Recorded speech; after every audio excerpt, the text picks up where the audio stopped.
upon employers that they have to fulfill before they're able to bring workers here is absolutely, I think, perfectly legitimate, that we want to be able to make sure that first and foremost employers try to recruit people from home, that we have a better training and skills offer for workers here before we seek to fill shortages with workers from overseas. So I think it's perfectly fair and legitimate for us to want to have a controlled system that does place, burdens on employers. You can't just go off and bring people in from abroad. You have to play by some rules as well. I think that's fair enough, and I think that's what the changes are designed to do, which of course we're consulting on some of the detail of the proposals, but the thrust of it is to obviously focus on getting a managed system that is well controlled, that deals with a particular problem that we saw over the last few years with such a large scale of workers, low-skilled workers coming into the country. And I think that the totality of it can help us rebuild the case for a strong migration system that retains public support. And the final question from me, how do you distinguish between earning settlement and simply just delaying it? What's the kind of fundamental difference, and how do you see that contribution working? Well, I think we've already announced that we want to go from a baseline 5-year qualifying period to 10 years, which we're not consulting on. I think at 5 years, we have a relatively generous welfare state. I think at 5 years, that's actually quite a short period before people can be permanently settled in the country with all of the benefits that brings. I think it's right, therefore, that we extend it. And then in the range of proposals we've set out, there are obviously some things that could help you bring that qualifying period down. So if you're a particularly high earner, you've come through on any of the global talent routes, you're a higher band tax payer, you can earn that period down from 10 years to potentially 3. But then the reverse is true as well. So if you do fall upon the state and you end up accessing benefits, that can increase your qualifying period. I think it's showing that contribution, that staying in work, that making a contribution to the taxpayer, your good character, all of these things count towards earning settled status and a lifelong ability to be in this country. I think it's fair that we set some thresholds, that we refresh the thresholds we currently have, and are able to show the public that we're rewarding the behaviours that everybody wants to see, but that actually if you do fall upon the state, if you do end up accessing the welfare state, that you are then, it does take you longer, therefore, I think, to earn settlement. At the end of the day, this is a system of bringing workers into the country, so it is about managing economic migration. I think it's fair to have an expectation that those people are therefore making an economic contribution to the country. But that's really just rewarding high earners, isn't it, as opposed to encouraging a contribution? Well, I think, you're only bringing in workers to benefit your economy, right? So, of course, you would want to look at earnings in that context. I don't think there's anything wrong with that. Successive governments have made the argument for wanting this country to be a country that can attract the brightest and the best. I think that's... it will be odd if we weren't trying to do that. Of course, sometimes we have labour market shortages in areas where the skills levels or earnings capacities are lower. And of course, we have the Migration Advisory Committee that advises on that. But it does have to be in a controlled way. And what we saw under the previous government was a very uncontrolled growth in the number of lower skilled and therefore lower earning migrants coming to the country. Thank you, Home Secretary. I think it'd be fair to say that the real increase was sort of 2022, 2023. Have you seen any evidence that ministers had any control of what was happening at that time? Were they conscious and aware of the numbers that were coming in that sort of 2022-23 period? Well, I am not, as you will know, able to see the papers of the previous government, so difficult for me, being in the building now, to be able to see exactly what was happening under the previous administration. Although what I would say is just the publicly available numbers did show a big increase, and certainly as a constituency member of Parliament, I mean, I know that in Birmingham Ladywood I was starting to pick up casework that related to people who thought they were coming to work in the care sector, and actually the provider ended up being dodgy, shut down, took all their money, and then they were left with nowhere to go. So I think it was becoming apparent fairly quickly that the big growth was was challenging. Ministers should have seen that. I mean, I was a minister in the Home Office at one point. I know the kind of controls that we had at that time and seeing of who was coming in and what was happening. So ministers ought to have been aware. I think it's inconceivable that they wouldn't have been aware at all. Obviously, it would be for them to explain what exactly they knew and when. But even if you just go by the information that was publicly available and you could see the big growths in net migration, I think it became very clear very quickly that there was a different nature to this type of migration in that year in particular. That makes sense. Peter Prinsley. Thank you very much. So thank you for coming this morning. So why are high earners more useful citizens than people who are not high earners? Well, we are talking about a system of economic migration, so I think it would be odd to say that you're not looking at earnings. I mean, you know, you're looking for people to come and work, and the intention is that they can support themselves. You're not looking to bring in people who will ultimately require assistance from the welfare state, potentially for the rest of their lives.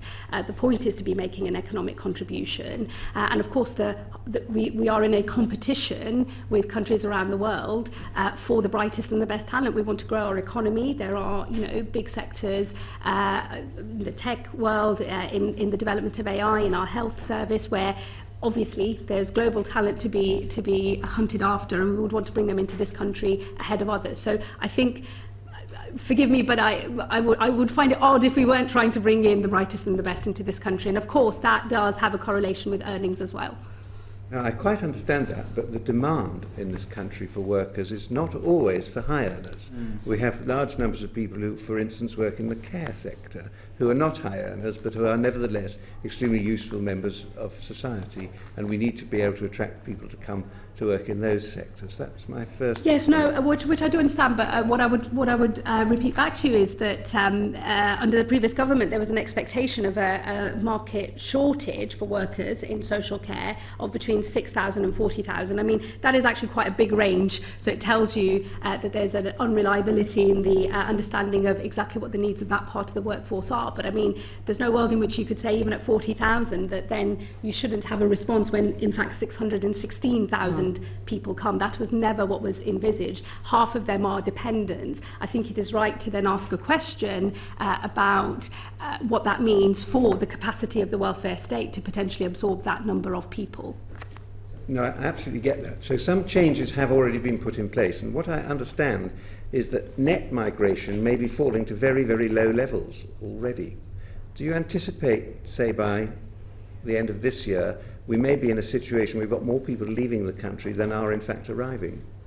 I mean, I would dispute that net migration is at very, very low levels. It's still really quite high in terms of it. I mean, it's had a big drop from the very large increases that you saw under the previous administration, but it is still comfortably at around over 200,000, isn't it? Yeah. So, which on any measure is still quite a high range. I mean, when I first came into Parliament, we were talking about migration in the tens of thousands back in the days of 2010 onwards. So, I'd say it's still pretty high. I mean,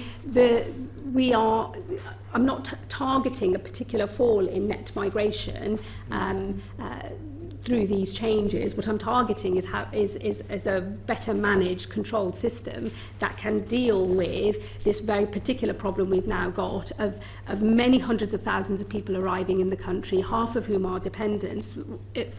A change which was never planned for, never thought about, and which now leaves us with a big problem to fix. Lewis Atkinson. Thank you, Home Secretary. Can I just drill down on this? Is the issue the numbers that arrived, or is it the potential scale of the recourse to public funds as a result of the numbers? Because I mean, the two are related. Yes, absolutely. But is a policy intention to, by a set of changes, encourage people who may have arrived to now leave?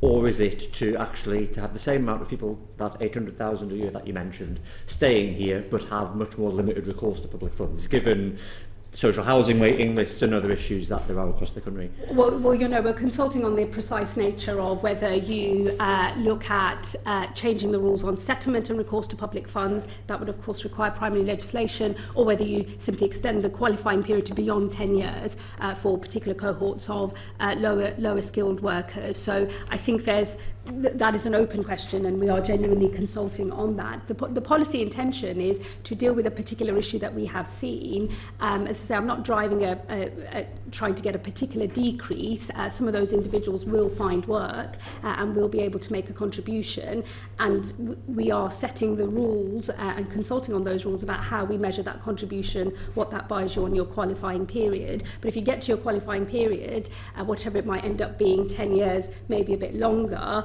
and you've made your economic contribution, you can fulfil the mandatory requirements, you will obviously be able to attain settlement in the country. So we're not trying to prevent anyone from ever getting settlement, but we are wanting to change the rules by which they do that. And of course there will be some workers that are not able to do that, and then they would not have a basis for remaining in the country either. But the thrust of the reforms isn't to say we want a particular cohort to go home or particular numbers. It's to get some order and some management into a system that I think we can all agree got out of control. So there are a set of communities that would say, we never came seeking public funds, and actually decoupling recourse to public funds to settled status, for example, linking it to citizenship rather than settled status, would be an option that would increase integration and manage the recourse to the public purse. Is that something that is still being considered? Well, the consultation asks a very open question about whether the way to manage this particular part of the problem is to change what is available to you once you get settled status versus obviously just extending the qualifying period. There are pros and cons to both. On that particular question, the consultation is, very. I am personally very open-minded. If you're seeking to change what happens at settled status, then obviously there's a knock-on of how you manage that. There are already people that have settled status in our country. We're not changing anything in relation to those who already have indefinite stay here.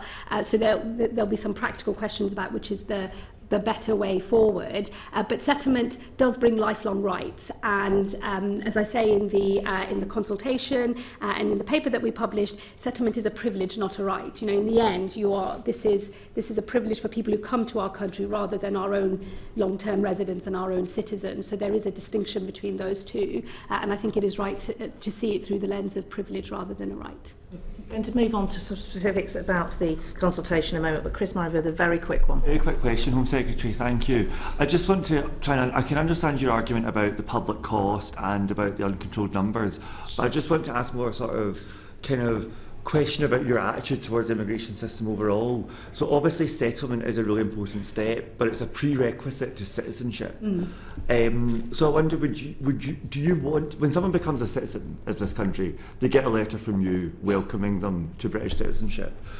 Do you want to be issuing fewer of those letters? Are you agnostic about the number of people who make the journey to citizenship?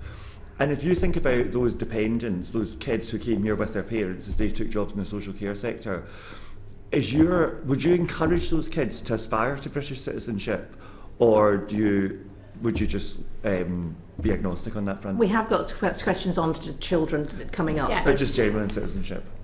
So, I mean, at the moment, once you're here, there are still mandatory requirements to fulfill before you get settlement, but it's much more of an automatic process, I guess. And then beyond that, I think it's a year to citizenship after you've got settled status. So these are quite quick processes, actually. But I'm not seeking to limit the number on citizenship as opposed to settled status. Obviously, if you've made your home here, there's no meaningful difference between you as a citizen or as a long-term settled resident of the country, and there are good reasons why people don't want to lose their nationality of origin, as it were.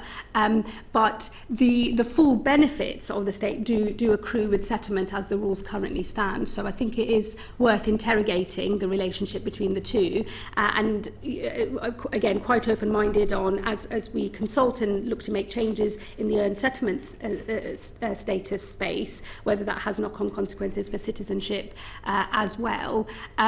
For children, again, if people are wanting to make this country their home, then obviously we want to provide a pathway to do that, but that's why we want to think about the rules and the contribution that people make as part of that system.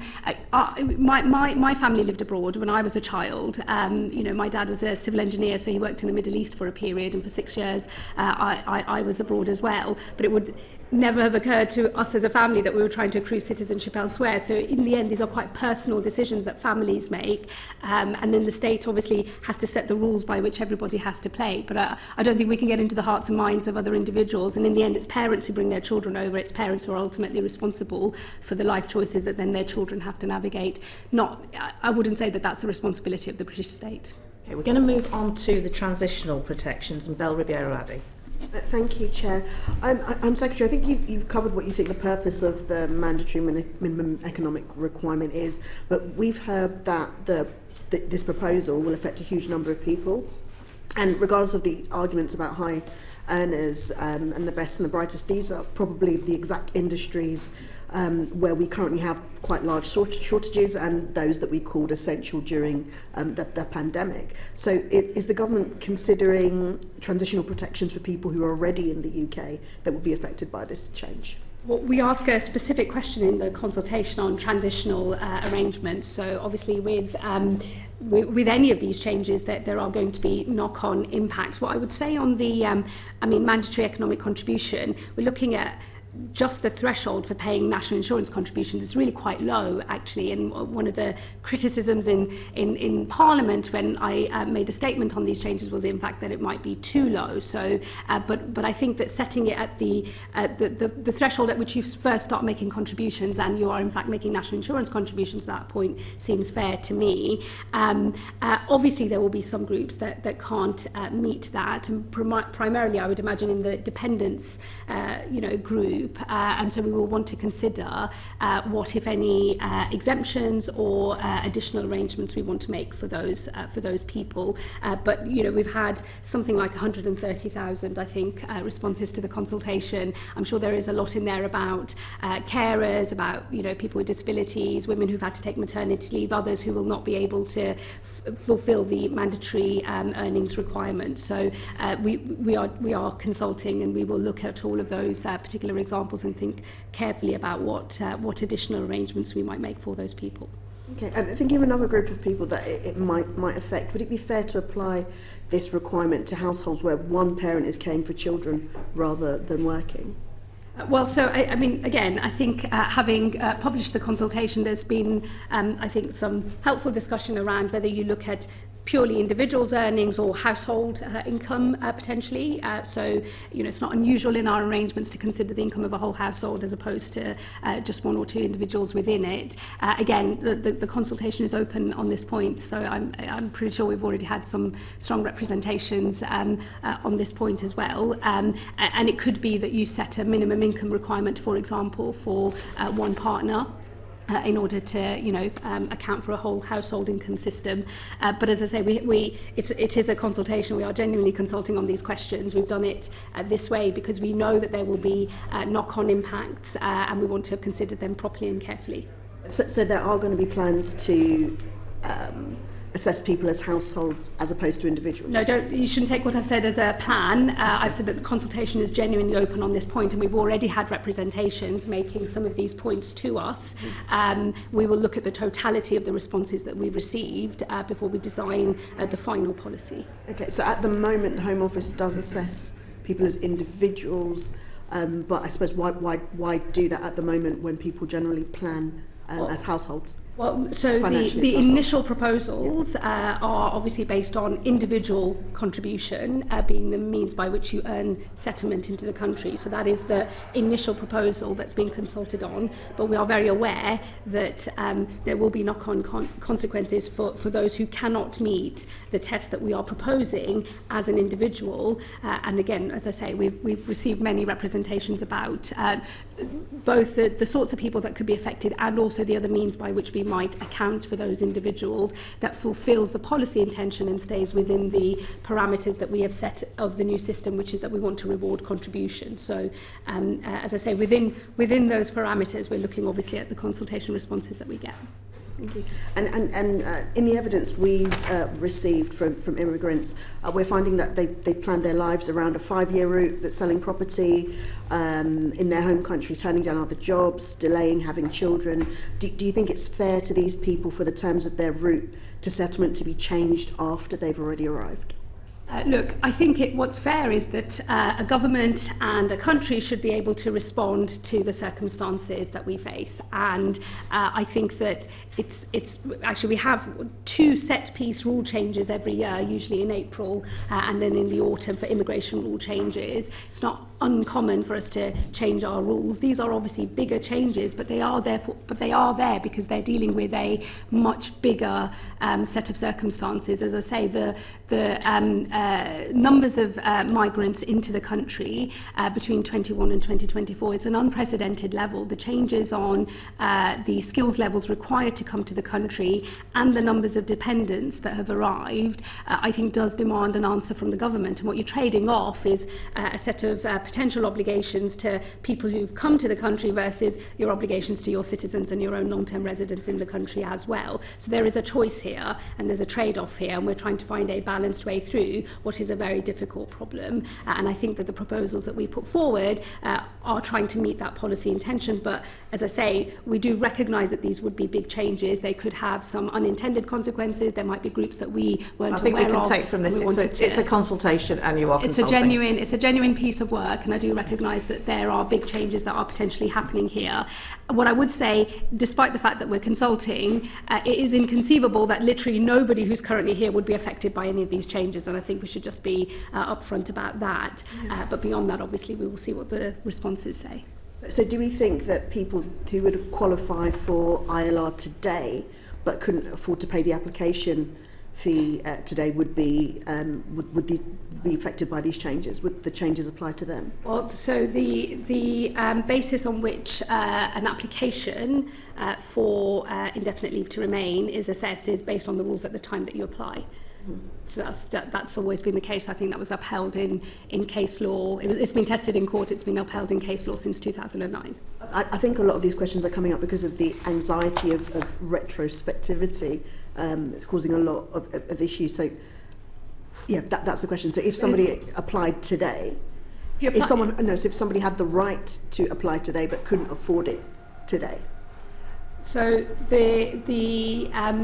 an application is assessed based on the rules that are enforced at the point at which the application is made, not what the rules were when the person came to the country, not whether they qualified. It's when they apply. It's when you apply. It's so if they can't afford to do it today, but they can afford to do it afterwards, then and it's there always will be on the point rules at that point. And that's the point I'm making, that it has been assess on the rules that are enforced at the point of application for many years. That is not a new change. It's not a thing that we've just done that's different. It has been tested in court in the past. There is 2009 case law on this point. It is the rules that are enforced at the point the application is made.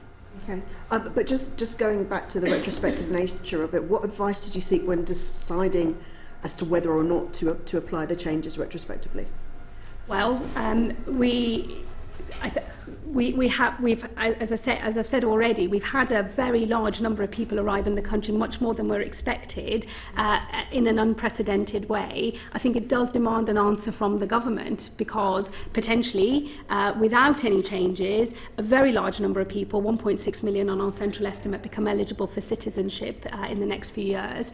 On any measure, that is a big new number for a country to absorb. Yeah, no, especially, it's more the advice that you saw. But so what I've asked for are policy proposals to try to meet the challenge that we've got. And I think that what we have set out in our consultation is a new way of thinking about how settlement is earned in this country, how we might reward the behaviours we want to see, how we might take some time away from people, add on more time if, for example, they end up accessing benefits. It's a system of economic migration, and I think that the proposals we have are trying to meet that challenge. Secretary, I think we need to move on. So we're going to move on to the impact on children and young people, and we did start addressing that, but Peter Prinsley. Thank you very much. So yesterday we heard from a number of expert witnesses who spoke to us about the issues relating to children and young people, and some of it was pretty upsetting, frankly.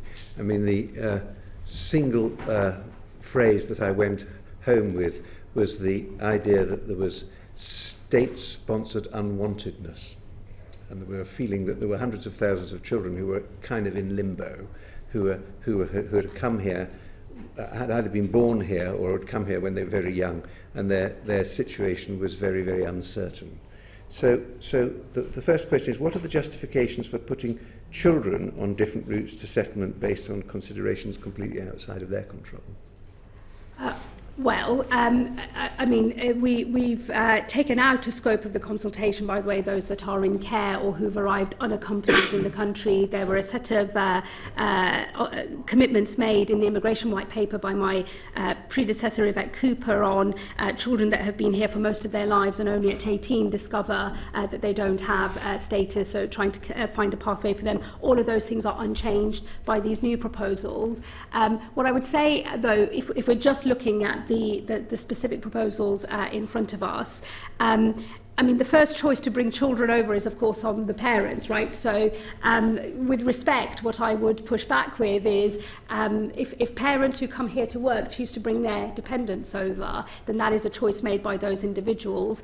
Of course, we are the sort of country that wants to try to do right by people, but I think I think it's fair when these numbers are unprecedented and much bigger than we've had for a very long time to reconsider what are the benefits that accrue when you come to the country. We will, and again, the consultation asks questions on this. We will have to consider the treatment of children because obviously we want to move to a system where mostly you earn settlement as an individual in your own right, and there will be some children that arrive who are older, 16, 17, and at 10 years in a sort of standard qualifying period for their parent, it would be odd if you didn't have an individual treatment for somebody who's themselves 26 or 27 at point of application. So I think we're going to look very carefully at some of those issues and develop proposals to meet that challenge. If a child came to the UK aged 10 and their parents don't achieve settlement for 15 years, when do you think the child would receive settled status? Well, that is exactly what we're consulting on. We know that we will need to develop careful pathways to deal with this, the particular issue of children, and we will want to look at those who are older versus those that are younger in this new system. But obviously the policy is still being designed, and we are very open to what the consultation responses will say. One of the things we heard about yesterday is sometimes there are families where there are several children. And what we understand is that there's a necessity to reapply every 2.5 years. And the fees at every 2.5 years are substantial. And we heard of situations where the family couldn't afford to make the application for all of the children. And they were in the situation where they were having to work out which of the children should have, for which of the children there should be an application, which seemed to me rather unfair on the children. I mean, it's a little bit like the two-child benefit we were talking about yesterday. If it's right for one of the children in the family, it should be right for all of the children in the family. Well, but again, what I would gently point out is these are children that have been brought in by their own parents in a system of economic migration. People are coming to the country to work. I think it is fair for us to expect that people coming into the country to work are able to support themselves and their families. I don't. That is different to the asylum system. Those are two very different things. And of course, we know that there's a relationship between some parts of our work visa system and the asylum system because of the sheer numbers of people that switch out as soon as their work visa finishes into the asylum system. So there are particular problems there. But I think there is a distinction between a system that is designed to support the economy, where I think you can and should expect both contribution but the ability to support yourself and your family. If you brought your family over, I think it is fair for the state to consider. And I think most of our constituents and our citizens would think it's fair enough to say you should be able to support your family. And I think having a system of fees is also absolutely fair. Okay. But I agree with that, but do you recognise that the scale of the fees is a problem for some of the families? Well, again, we have to set fees at a level that is appropriate, and it's a privilege, not a right. I think, again, it would be odd if we had a system of no fees for some people, because we have to manage the system properly. There are fees attached to processing these there are costs attached to processing these applications. So again, I think people make choices themselves to come to another country to work. There are always rules that you have to play by, and there are fees that have to be paid. I think that is a well understood part of the system. So there is presently, I believe, a 5-year private life route for children and young people who've spent most of their life in the UK. Are you proposing to retain that? So we will protect the position of those that are already here and in line with the commitments that were made when we published the immigration white paper last summer. But separately to that, there will obviously need to be a consideration of what's happening under the new system, and we will want to make sure that they are all coherent and sit together properly. Again, that is the point of the consultation. But the pre-existing commitments in relation to children we will fulfil and honour. I think people will find that very reassuring. So just the last bit of this section is about the equality impact assessment. So what did the equality impact assessment identify as specific impacts of the changes that are being proposed on children? Well, the Equalities Impact Assessment, it's a living document, so the policy is not yet finalised, so it will change based on the policy choices that are made. It wouldn't be unusual that there will be bigger impacts on some groups than others. The question and the legal obligation is whether they are proportionate in order to meet the policy aim. So I will obviously look very carefully at what the assessment shows once all of the final policy decisions are made. It is also why we are consulting. We will obviously always fulfil and I will always fulfil my legal obligations here. But the key question ultimately will be, to the extent that there are impacts, and we can probably guess that there will be some impacts somewhere, is that whether they are proportionate to meet the policy aim. And are you worried that there'll be an impact on child poverty? Well, again, this is a system of economic migration. It is right for the state to expect people who are coming here to work that they will be able to support themselves. If they choose to bring their families with them, that they will be able to support their families as well. So the system is designed to make sure that people are working and doing what was intended, rather than needing to access the welfare state. So again, as we complete policy design, we'll have a better sense of what the impacts are likely to be. But I do, if we just step back for a moment, you do have to start with what are the principles of the system, and why is the system of earning settlement, having come here as a worker, different to what happens to you when you're in the asylum system, because you're dealing with two completely different cohorts of people. And there's lots of alignments between these two separate parts of the migration system. But I think it is right that a system of economic migration can show an economic contribution has been made to the country. We're going to move on to medium-skilled workers and adult social care with Margaret Malone. Thank you, Chair. Thank you, Home Secretary. I'm kind of hearing a theme through your responses today about fairness to the country, and essentially it's an economic argument, that kind of thing as well. So the government has said that settlement should be earned on the basis of what you contribute to public life. So I think that sense of fairness would sit well with our constituents. But how is the contribution of adult social care workers been reflected fairly in the earned settlement proposals?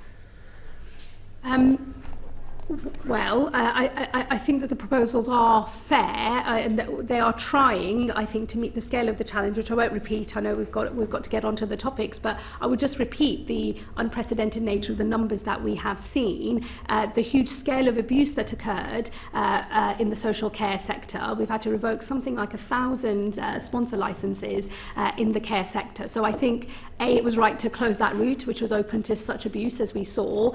B, so many more people came than were expected to have arrived, and so C, that means there has to be a response. I think it's not just about the fairness to the workers that arrived, but also to the communities in which they live, given attendant pressures on social housing, on the welfare state more broadly, and public services as well. So then, following on from that, my constituents would see the social care workers looking after people with dementia, autism, contributing, as you say, as well. So then that kind of ties them in to sponsored visas.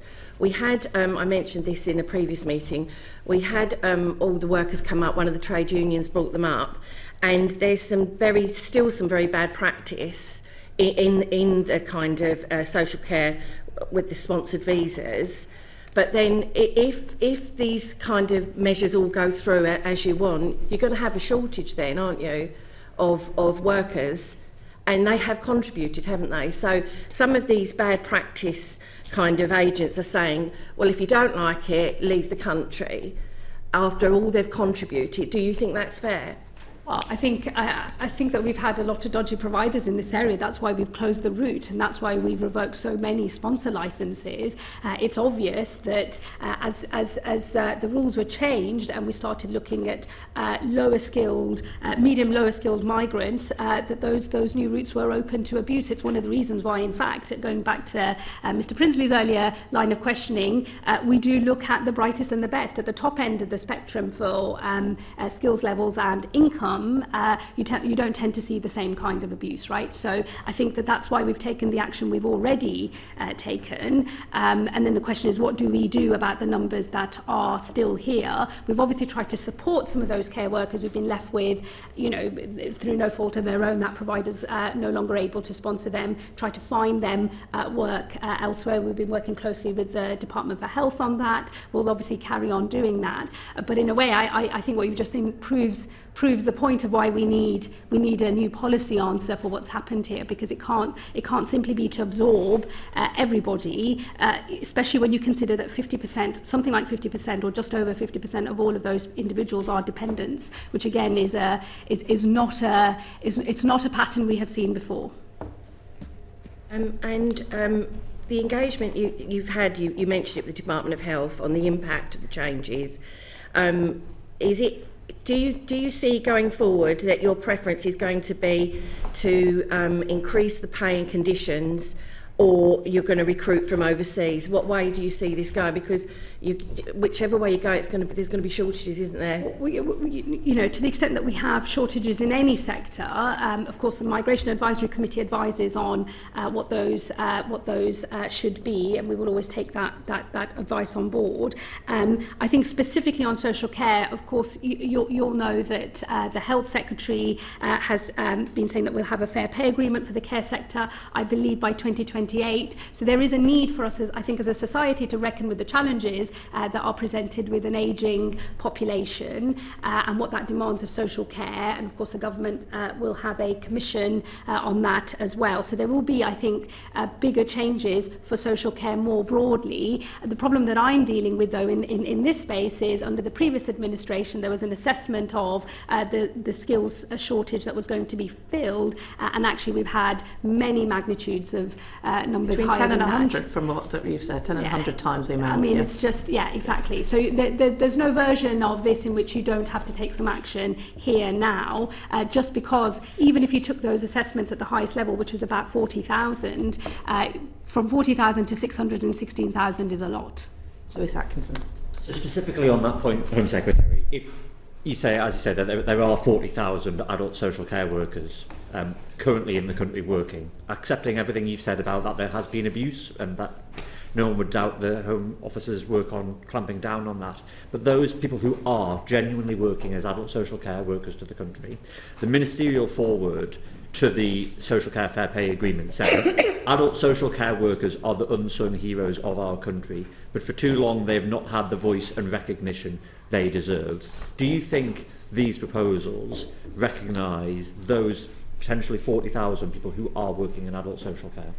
Look, yes, I do, because we are talking about moving to a system where we are rewarding contribution. You'll know that the questions that are open in the consultation, refer to the need for transitional arrangements, potentially for some groups. We will obviously want to consider all of those responses properly, but we're not being fair to workers that are legitimately working, making their contribution in this country, if we also ignore the many thousands that were unexpected expected, or the dodgy practices in this part of the labour market. So I think that it's about striking the right balance. Certainly, I would agree with that. But the reason why we're making these changes is in part to deal with some of the abuse that we have seen. And as I say, when the numbers are so out of sync between what was expected and what in fact happened, I don't think it's possible for any government to not seek to respond to that challenge. And as I say, on the fairness argument, you've also got to consider the needs of people who are already here, particularly when public services are stretched. Social housing is very difficult to obtain. Loading further pressure into the system, I also think, would not be fair or right. And adult social care is clearly stretched. How genuinely joined up are you with the Department of Health and Social Care on this? I mean, we've had evidence saying the government's about to publish an NHS workforce strategy, but there's no adult social care strategy planned at all. There's no analysis that can be seen in terms of the adult social care workforce. So given the again, tackling the abuses of 600,000, that might have come way over the amount, but if there's 40,000 people actually working adult social care that you could presumably assess through assessment, how joined up are you on that? Well, look, we obviously do work closely with the Department for Health. I don't want to speak for the Health Secretary in terms of his own plans around adult social care and what he might wish to say on workforce planning, the proposals for a fair pay agreement and the other changes in that sector. But I think there is a recognition in government that we obviously do need to move. There have already been some changes on pay and conditions. I'm sure in the future there will be more. But I would, with respect, leave that to the Health Secretary. We have obviously been engaging very directly with the Department for Health on what to do with the workers who have come over and there's been a revocation of licence or the sponsorship hasn't worked out, to try to find them somewhere else to go. There have been challenges with that. It hasn't been a straightforward read across where they've lost one sponsor and we've been able to quickly find them somebody else. So there is, but that, I think that rather proves that there is a problem here in terms of worker availability and shortage to be filled. So just finishing off this section on routes to settlement, Joni Reid on implementation. Thank you, Chair.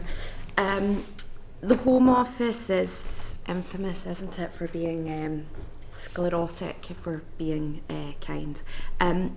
How confident are you that for whatever proposals you do finally agree on, that the Home Office will be able to firstly implement them and administer them?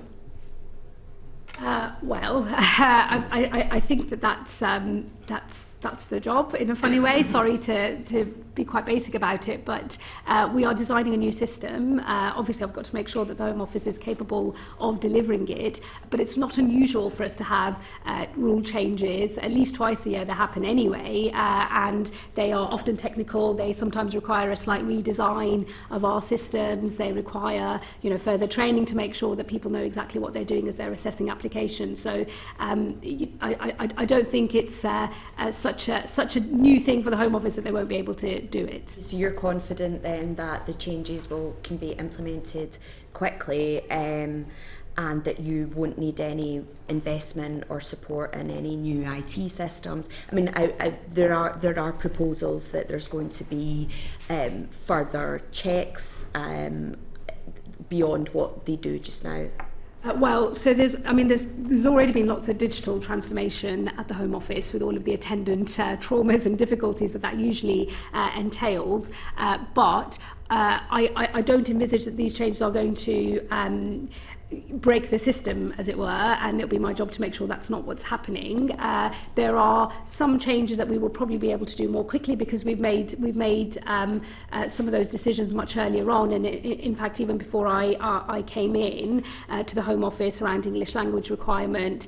We know that we're not consulting on the basic idea of the qualifying period moving from 5 years to 10. The consultation is designed to look at exactly how that is done for different cohorts and whether we need to think about transitional arrangements or exemptions or a new way of designing the system to deal with some of the issues that will come up as a result of the consultation. But once we have finalised the policy, then we will both be able to do the full impact assessments and on inequalities specifically, and at that point we will have to design the system to make sure it can cope with those new changes. But I'm confident that can be done. Thank you. Okay, let's move on with Chris Murray. Thank you, Home Secretary. I want to move on to the asylum system. And actually, just picking up that point about the Home Office administering such a huge and complex system, you're introducing really significant reforms to the refugee and asylum system. So I suppose my question is, what's your assessment on how those reforms, like, you're going to be, people will be refugees, but normally it's at the point they become a refugee, the Home Office kind of doesn't need to occupy itself with their case as much. It's the process of hearing their case and hearing their appeal that's taking so long and difficult now. But you're proposing to do lots more checks even after that point. So what impact do you think that'll have on these refugees themselves? And how confident are you the Home Office can actually pull that off? Well, so I think that the changes that we've announced, which obviously we are again working on and finalising the policy design to meet the aim set out in the Restoring Order and Control document. Firstly, it recognises that the pattern of who is a refugee today is very different to when the Refugee Convention was written and signed and ratified, and that we've seen a shift. So it used to be the case that people would just arrive in the first safe country and claim asylum. Today we know that people move through multiple safe countries before they seek asylum here in Britain, and we know that claims are going down in Europe, but they are going up here in Britain. So I think that, again, there is a change in the nature of what we are seeing that demands a new policy response, and it's why we made the decision to move to the core protection that somebody gets if they succeed in their claim to be more temporary in nature.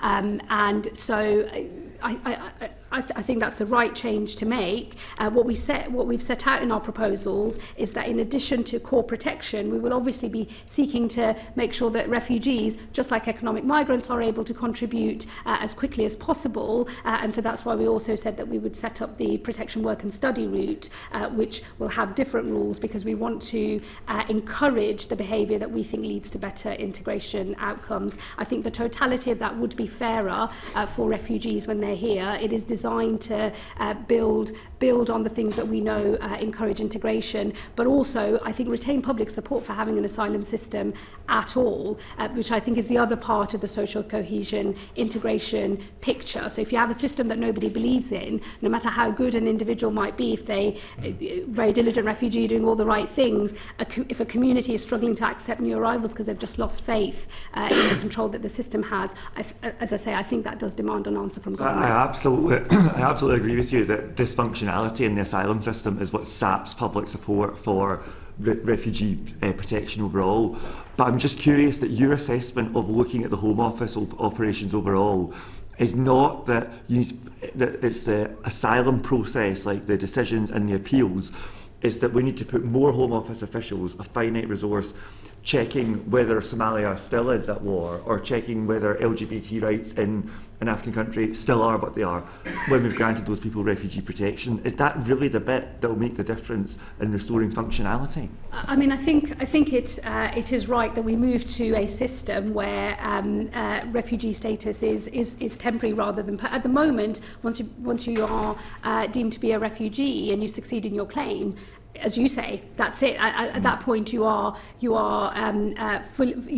full status here, and in fact, you had until we changed the rules on family reunification, you're actually much more privileged than British citizens who have to jump through many more hoops of income requirements and so on before they're able to bring family members from abroad into the country. So, actually, I think it's important that people don't think what one type of status is somehow much more privileged than others. I think it's right to put that much more into balance, and we will obviously be looking we don't want people to be in core protection forever. We do want people to be able to move into the protection work and study route, and we want them to be studying and working as quickly as possible so that they're making a contribution. We think that is critical to maintaining public support for the system, but do I think that it's right that we assess countries that suddenly do become safe, the war that people fled is suddenly over, the opposition has won? I think that does demand some change, and that's why we put forward the proposals that we have. Okay, thank you. You've also announced the creation of new safe routes, which is something many have been calling for a very long time. Can you tell us what level or what kind of numbers you think you'd like to see coming through on safe routes? And what impact will that have on the small boat crossings, Well, if any at all? So we're very committed to opening up new safe and legal routes. We've obviously set out proposals for specific routes for workers and also for students. And then the third part of that is a new community sponsorship model to be able to bring refugees into the country. We are designing and consulting with people as we speak, and we'll work closely with local authorities and other community groups in the policy design. As I've already said in the House, I would anticipate in the beginning the numbers will be relatively small, because we will want to prove concept with the model. We will want to make sure that the methodology that we've adopted for assessing community impact and community ability to absorb people, that is all correct, and that we're not loading too much pressure into the system. I do envisage the routes becoming more generous over time, but I do think it is linked to the ability to deal with the problem of the boats and the wider abuses in the asylum system more generally. So I think public support for safe and legal routes to be more generous, I think, will be there as long as people feel that the rest of the system has been brought into balance and under control. And I do think those two things go hand in hand. So both to win the argument, but also to make sure that the policy design works, the numbers will be smaller to begin with. I would hope that as the other reforms are rolled out, we are able to grow these routes and that they become more generous over time. As to whether the creation of safe and legal routes in and of itself deals with the issue of the small boats, I think that's less clear. I think that there will... Organised immigration crime is a real thing. These people are unfortunately very smart, very entrepreneurial. They don't struggle to find people to put in a boat, and people seem to find the money to pay them to get on a boat. So will the creation of the safe and legal route on its own help deal with the boat crossings? No. Is it part of the picture that is the wider solution to these problems? Yes. Okay, thank you for that. I'd like to move on to now talk about asylum accommodation. So this committee has heard a lot of evidence which is blood boiling, of billions of pounds being wasted in a way that is terrible for communities where hotels pop up, terrible for the asylum seekers themselves. We heard really serious safeguarding concerns, and as we all know, is driving real public unrest. So what is your assessment of the asylum contracts that were signed with these three private companies who have made hundreds of millions of pounds of profit? And there's a break clause coming up later this year. What's your view on whether the break clause should be triggered? Look, I know these contracts have caused quite some consternation across a number of different parliamentarians. I know it's of interest to this committee. Obviously, I've inherited these contracts, and we are obviously trying to make the best of them. I think the actual contract management itself has improved because we've been able to claw back £74 million in the last few months. I think it shows that there's just much more rigour in the contract management side of things at the Home Office. Do we need a break clause, by the way, specifically to get out of hotels? We don't. But obviously the wider sort of picture, I will have to consider not just on the functionality of the contract, but also on what our other alternatives are. So I think there's... The question is not just the contracts themselves, but what are your alternatives? Because we are, on any measure, dealing with a large housing need. So I think we will have to progress very carefully. But I can assure you, we are I have ensured that the department is sweating the contracts, as it were, and the actual accommodation contracts themselves have been the subject of an internal review, which hasn't reported to me yet, but I have brought in outside expertise to have a look at those contracts and how they're functioning, particularly after we had the issues around taxi usage, but also the wider concerns that you've just expressed as well. Okay, it's good to hear the contract management's being improved. I mean, they couldn't get worse. But will you be considering, I mean, what investigations are taking place in these contracts about misconduct and diversion of public funds and poor performance? And will that have a bearing on your view of the break clause?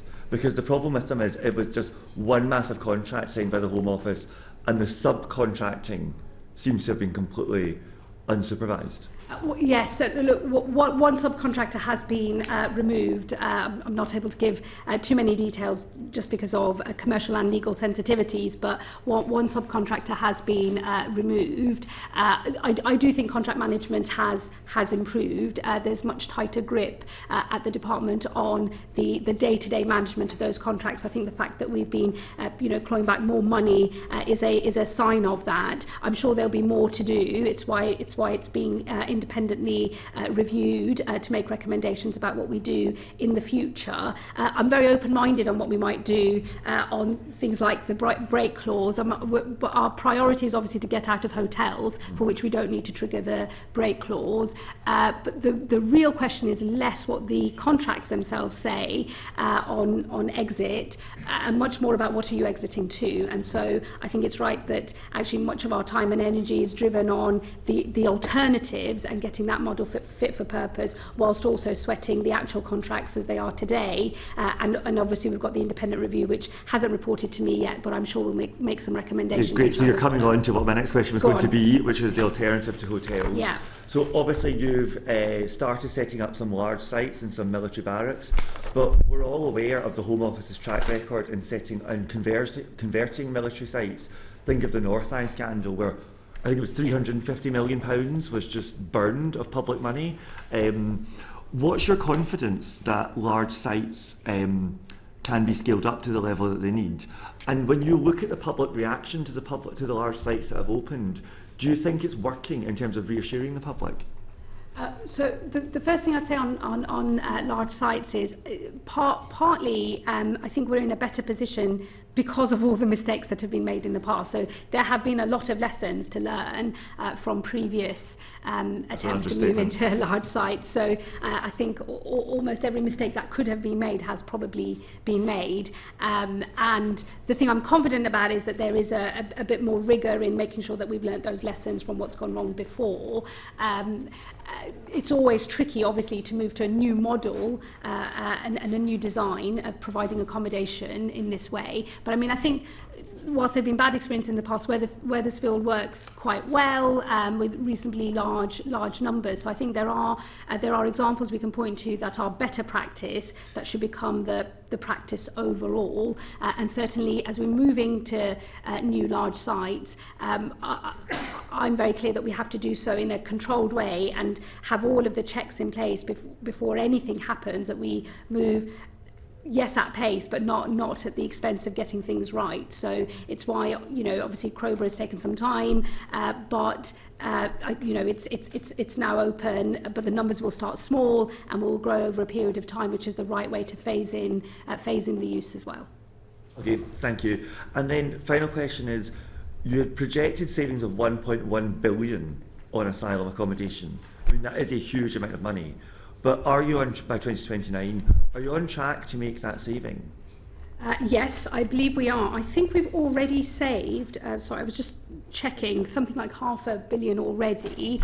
And the cost of hotels has come down. So I think in 23-24 it was 8.3 million a day, and in 24-25 it's 5.77. So there are already savings that are being made, and obviously we will want to go further, meet at least what we're expected to do as part of our funding settlement. But I'm very clear that we can't be wasting money on hotels in the way that we are. We do need to move to a more sustainable model. But we've already made a large number of savings here, and I'm confident we'll do more.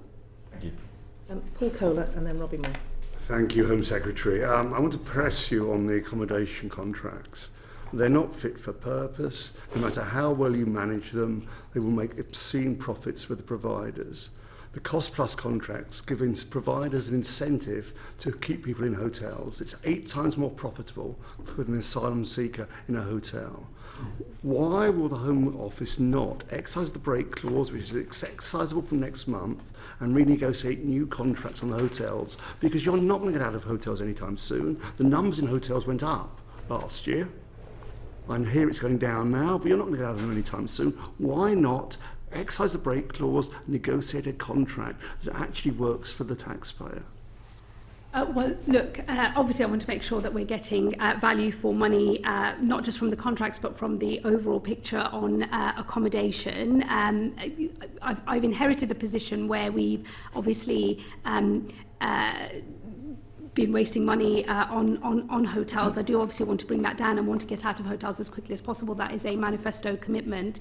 I'm not setting myself against the possibility of using the break clause. I think it's right that I've asked somebody to independently look at the contracts and how they're performing, but as I said earlier, the question is also the alternative. The two things go hand in hand.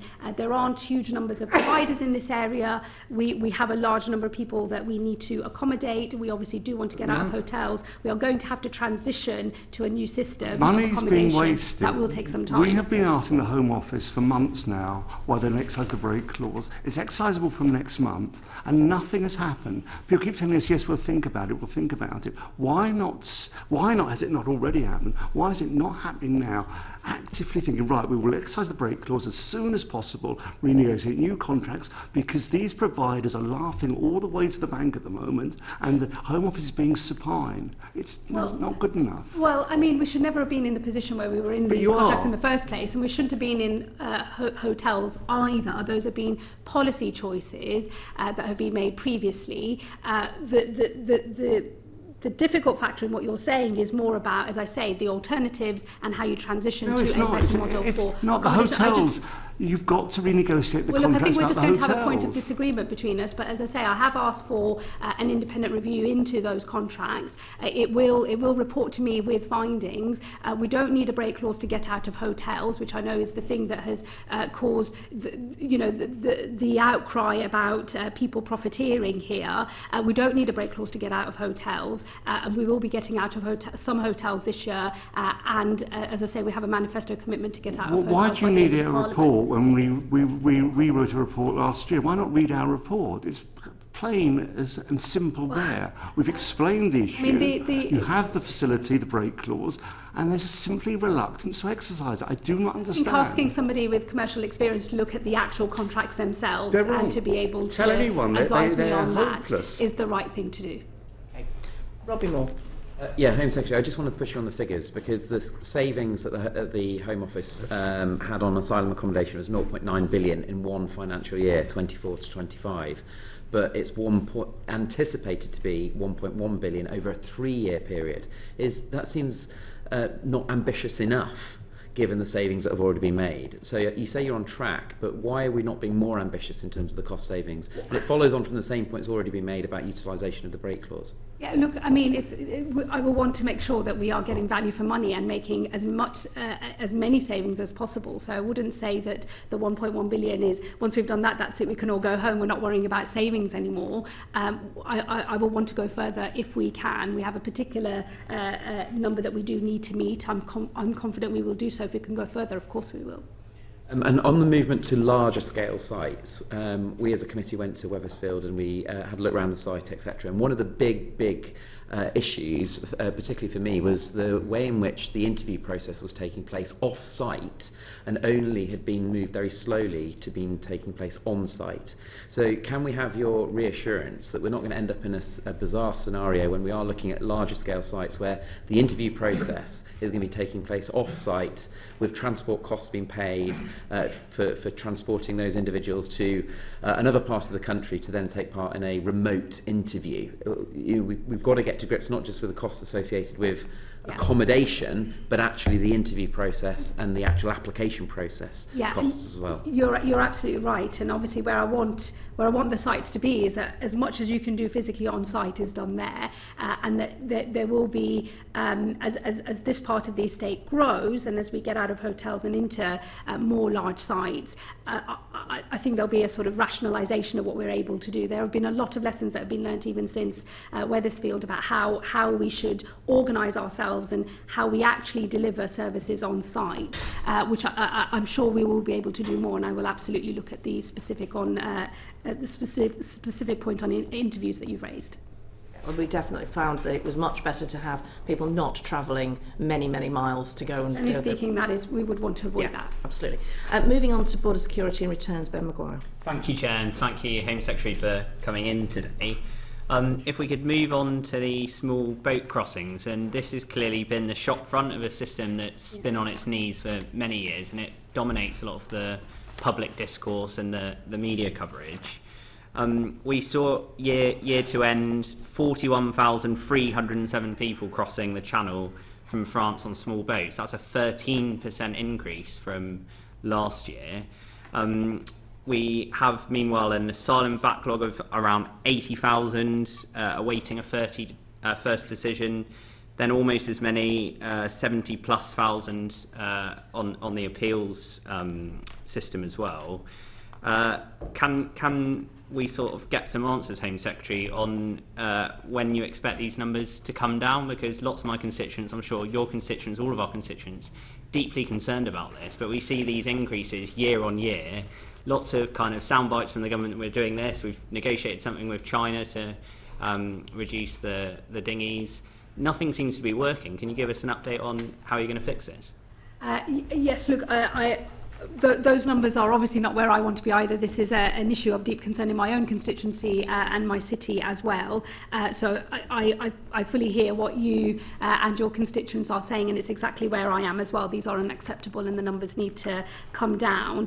What I would say is this is a fiendishly difficult problem to resolve, and it does require a sort of full spectrum response. If there was a silver bullet here, I promise you I would have triggered it already. There isn't, so you do have to, I'm afraid, do the much more, long-term, careful, painful work of trying to resolve every bit of this problem. It's why dealing with boat engines and getting that agreement with China is important. The Germans have passed a law on warehouse storage of boats, because we know that's a problem. Getting another government to prioritise a piece of legislation they don't need for themselves but which would help us a lot is a big thing. That in itself takes time, even where there's goodwill, as we have had from our German counterparts, but other people's legislative systems do take time.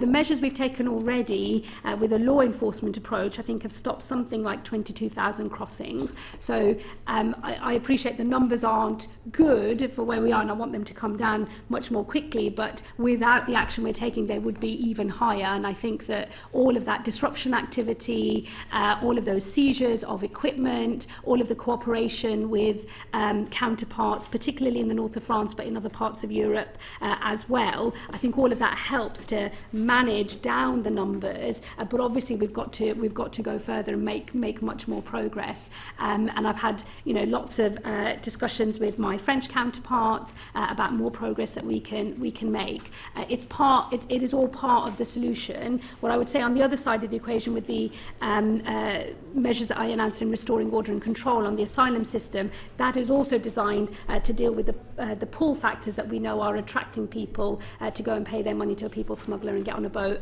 and cross the Channel and come into this country as well. So we've got to deal with the pull factors. We've got to go harder on law enforcement measures on the coast in the north of France, and then also we've got to get removals even higher than where they are today in order to deal with every part of this problem. So with all of that in the round, can you confidently say that this time next year, when you come before the committee next January, that those won't be record numbers? We won't be seeing such a large January, by increase. The way. but obviously another year will have gone by. Will you be confident in numbers going down by then in all the different measures that you've just talked about? I would love to be in that position. I can't guarantee I'm going to be in that position. That's because the measures will take some time to come into effect. We will legislate at the earliest opportunity to change the appeal system, to further restrict the way that Article 8 of the Human Rights Act is interpreted. There's a whole range of legislative changes that we've announced, which we are working at pace to draft and get right before we pass them in a bill. That all necessarily does take some time. All of these measures, they're not overnight solutions, they're not silver bullets, but this is a key area of delivery for us, and I'm determined to make progress. I appreciate that, but given all of those measures and looking 12 months down the line, are you confident that the rise won't be as high as it is this year at 13% at least? If you aren't confident the numbers aren't going to go down, are you confident that the rise won't be as steep as this year?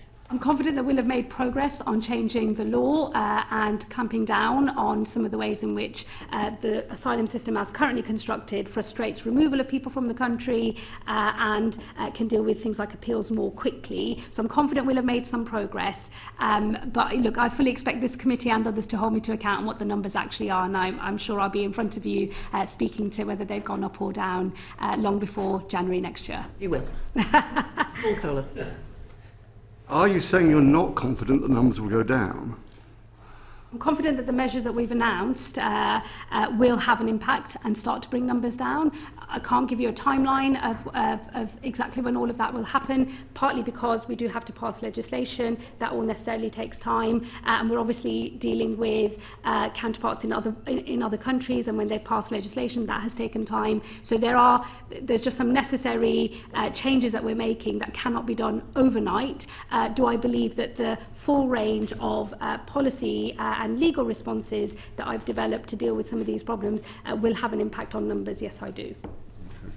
Last October, I asked the Border Security Commander and a DG at the National Crime Agency whether he could give an example of how Brexit had helped us defend our borders. How what, sorry? How Brexit had helped us defend our borders. This, after all, is a post-Brexit problem. They weren't able to give me any examples. Can you? Well, are you saying it's a post-Brexit problem because of the returns possibilities under the Dublin Accord? Well, what I would say is, I mean, I would just dispute whether Dublin actually worked as was intended. I mean, the EU have now themselves created a new pact because their own arrangements were not working as intended. So I would think it's a bit of a stretch to. I'm sure there's lots of other debate to be had about the rights and wrongs of Brexit, but is Brexit responsible for the boats? I don't think that's true. And on returns, I think that it can't be the case that was working if the EU itself has changed its posture on its own internal arrangements. Why was this not a problem before Brexit? Well, so I think, I mean, look, we used to have people coming across on vans and so on. Yes, well, I mean, if they're able to disappear, though, without being detected, you wouldn't actually know the full number, is the reality. So I don't think you're comparing like for like there. This is a new phenomenon of people willing to risk their lives to get across a body of water in a dinghy. You've had organised crime move into this area because they've spotted an opportunity and because these individuals will pay a lot of money to get on a boat. So I think it is a new phenomenon. The idea that this has happened because we've lost the access to Dublin and the returns agreement with the EU, I think that's too much of a stretch. Okay. Chris Murray. Thank you. Staying on the relationship with France, obviously this international immigration, illegal immigration, is an international phenomenon, and France is the country they're coming from. So I wanted to ask, what has your work been with the French? The money that we're giving them, how impactful is that? What is the increased enforcement in France doing to have an impact on the number of crossings? So, I mean, look, I've been over twice myself to meet my French counterpart. I should say counterparts because they changed in between, but I've met both of the Interior Ministers that have served since I've been in the Home Office. We are in regular discussion with colleagues in France. We're obviously renegotiating the so-called Sandhurst Agreement, which is, the financial arrangements that we have with the French. Excuse me. The thing I want to be able to demonstrate with any new agreement, and in fact in all of our work with the French, is that we're able to demonstrate impact, that we are focusing on the interventions that have the biggest impact on stopping people getting in the boats, dealing with the organised crime and so on. So our posture going in is, obviously this is valuable work and it's absolutely necessary, and we really do want to and need to work with our partners in France. But in terms of what we want to get out of the financial arrangement is to be able to show that we are pivoting to funding the activities that we know make the biggest difference on the ground, and that's what we're looking to do. In terms of the broader the approach that the French take, obviously lots of the interventions that are often discussed in the media, they are a matter for French for the French authorities and for their own legal system.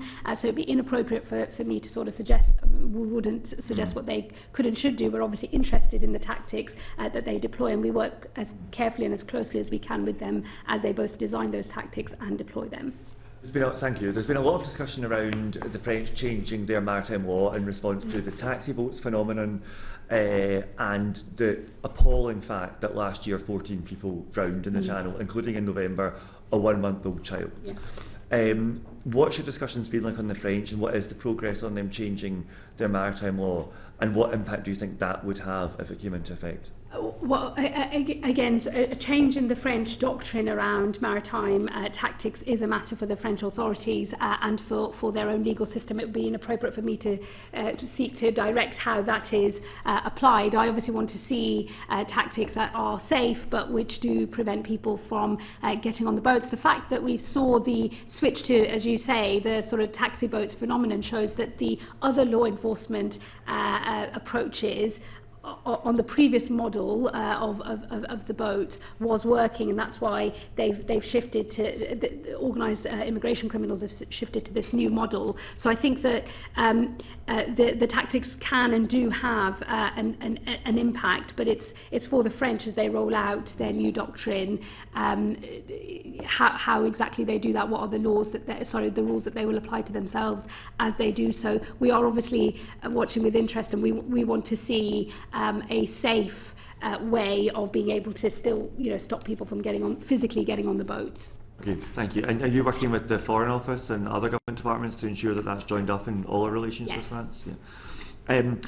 I want to ask about the one-in, one-out deal, which is the other component, other big component of the work with France. So it's been going for a couple of months now, about 6 months now, and it has 6 more months to run.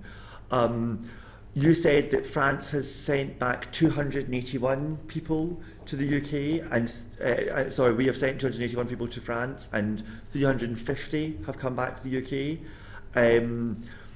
What's been the cost-benefit analysis of the success of this scheme? Is that the numbers that we need to start making an impact on the small boats? So the numbers as of today, correct me if I'm wrong, Dan, so we've had 305 people go out, and 367 people come in.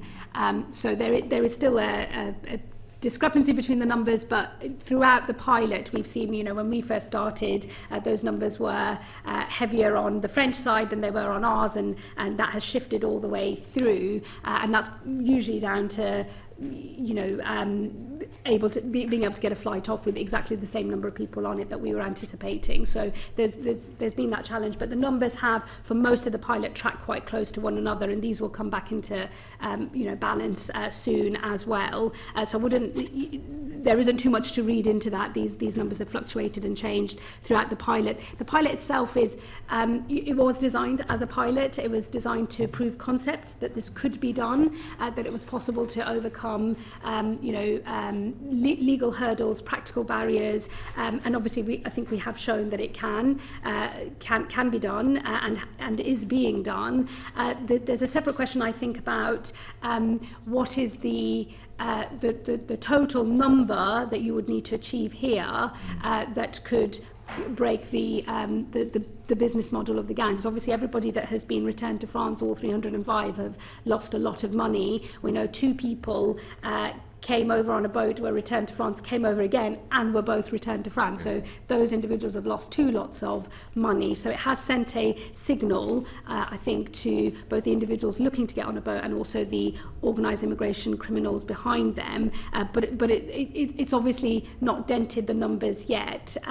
There will be a proper evaluation of the pilot as it completes. So at that point, we'll be able to look at everything from costs, impact, practical consequences as well. So that will be done in the normal way. But I think in terms of proving concept and proving that the practical and legal ability to get this done is there, I think on that it has shown that is doable.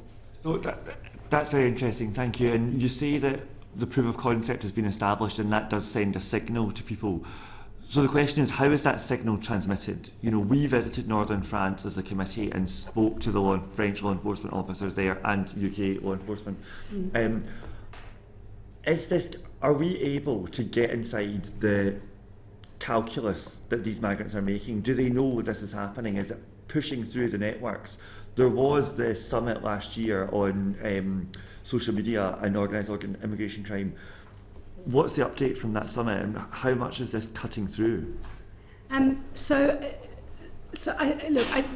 These people know what we're up to, I would say. There's a high degree of knowledge in the cohorts that we're dealing with, both on the organised crime side of things and also the individuals getting on boats. It's quite common for people when they arrive here in the UK to ask which hotel they're going to be in. There's an understanding of the system that is, I think, quite well developed. So I'd imagine these individuals know it's a pilot, they know that the numbers start small, they know that it's trying to prove concept. So has it yet changed their personal calculus? Probably not. They can see a change coming, that they may well be banking on it not working or not being able to be scaled up. We would obviously want to see much larger numbers. There are both physical constraints to that, and obviously we have to work very closely with our colleagues in France. I think it would be right to say with bigger numbers you could probably see the calculus changing, but getting this off the ground itself I think has been one of the first and biggest hurdles to get over, because of course, as you'll know, the minute we started to try to return people to France we had all sorts of legal challenges, and the nature of those legal challenges changes, by the way, every few weeks. So once you shut down one ability to frustrate a removal because of a claim under one bit of modern slavery regulations, another set come in. So there are constant challenges here. And we keep working through them. Thank you. Robin Moore, very quickly. Yeah, but Home Secretary, I just want to put it to you, it feels like it's just not working. I mean, we as a committee went over to France, went to Dunkirk, we met with our French counterparts as a select committee as well. And I have to say that it didn't seem to me that there was any political will on the French side for this arrangement to work. It was even reiterated to us that why would we want to not allow the individuals to get across the channel, and then it's not our problem. So to be fair, that would be in Paris. That was the French, the central. But it was still, yeah, and therefore still reiterated to us. So I just want to understand value for money. There's £476 million has already been given to the French over a set period, much more recently with the one-in, one-out deal. When will we start to really understand value for money for taxpayers here in the UK with our arrangement with France, that it is actually working, given the numbers, to be frank, are so pitiful in the numbers that have been returned so far? Let me deal with both parts of that. Just on the first one, look, there are problems in the north of France. I mean, it isn't simply a case of, don't worry, their end destination is somewhere else and they cause us no trouble whilst they're here. There are real community cohesion problems in the north of France. There's issues around criminality, the camps, or all of the issues that are connected to that. So I think there is an interest about dealing with this problem. People know that if you're transiting, you're still in another place for often quite long periods of time, and I don't think the French want to have organised crime operating in this way on their territory either, because that brings other problems for them as well. So I think there has been political will. We got an agreement. I mean, that was in itself a breakthrough. We got the first flights off. That was in itself a breakthrough. There have been practical issues, legal issues all the way through for us and for the French as well. They've had to build capacity. We've had to do the same. So, you know, all of these things necessarily take some time, and I think that's why the numbers have been smaller but growing, you know, every month. I think in proving concept, it takes two to tango, and the French have obviously played their part here as well. And I would want to, you know, note and record that, you know, we do appreciate the collaboration, the cooperation that we have had from our French counterparts. We obviously want to build on that. What I would say to you on the money and the agreement, I mean, obviously this is being renegotiated as we speak, and we'll need to obviously come to new arrangements with the French. Value for money and impact are the two central goals that I have for what that agreement needs to deliver, and I'm very focused on impact because the nature of the the organised crime activity. Their ability to adapt means that things that worked 3 years ago don't work quite so well now. So we need to be much more agile and try to keep pace with the changing model that the organised criminals employ. So I want to deal where we know we're funding activity that makes a meaningful difference on the ground, and where you have the agility to switch quickly between different modes of tactics and disruption based on how the organised criminals are changing as well. So those are the goals that we have going into the negotiation. It will be a publicly, demonstrated thing once the agreement is reached. I'm sure we'll have discussions about what it really buys for us here in Britain and what it does for the French. But I'm very clear that impact and agility within the contract are absolutely central. We've got a couple more questions on asylum, and then we're going to move on to policing. But Paul Kohler and then Ben Maguire. Thank you, Chair. I don't like to disagree with my fellow committee member, but from my visit, or our visit to France, I thought it was very clear there was a political will. There's a resource being put in by the French, and it's having terrible effect on places like Dunkirk. Do you agree? Home Secretary. Sorry. You weren't even I missed the listening last to bit of me. your question. I was about to write what you were saying. I think there is a political will. It's having a huge effect on society in places like Dunkirk, and resources are being expended. Do you agree with that? Yeah, I mean, we managed to do a deal, and we've got flights off, flights have been coming in, and flights have been going out. That takes big political will and effort, and we do appreciate it. There is political will. I wonder if there's a lack of imagination. Do you also agree? Let me ask you what might seem like a naive question.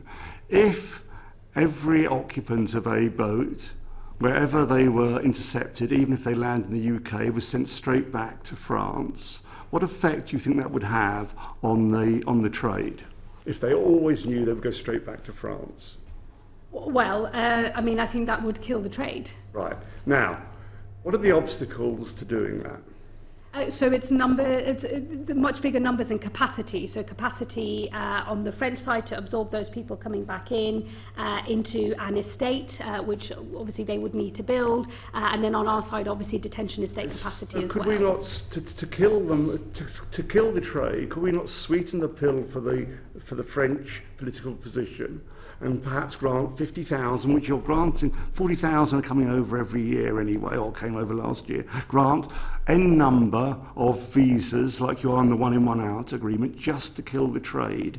Because you wouldn't have to do it forever. You could simply do it. What you're describing is obviously the